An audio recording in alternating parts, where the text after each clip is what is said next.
রাশিয়ার president Putin মধ্যপ্রাচ্যে চলমান সংঘাতমূলক পরিবেশের জন্য মার্কিন যুক্তরাষ্ট্রকে দায়ী করেছে।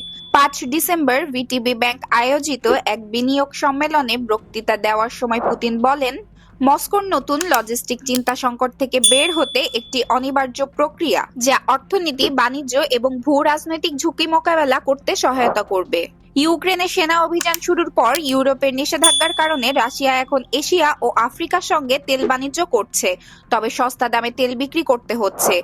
মধ্যপ্রাচ্যের অস্থিরতার কারণে কার্গোর পরিমাণ কমে গিয়েছে এবং সুয়েজ জালের মাধ্যমে বাণিজ্যিক জাহাজ চলাচলের খরচ বেড়েছে। পুতিন আরও বলেন, মার্কিন যুক্তরাষ্ট্র মধ্যপ্রাচ্যের ভূ-রাজনৈতিক ঝুঁকি তৈরিতে সক্রিয়ভাবে কাজ করছে, যা রাশিয়ার জন্য ক্ষতিকর। তিনি যুক্তরাষ্ট্রের বর্তমান সরকারকে ডলারকে শত্রুতার হাতিয়ার হিসেবে ব্যবহার করার অভিযোগ করেন এবং বলেন, মার্কিন ডলারকে বিশ্বব্যাপী রিজার্ভ কারেন্সি হিসেবে ক্ষুণ্ণ করতে অনেক কিছু করা হয়েছে।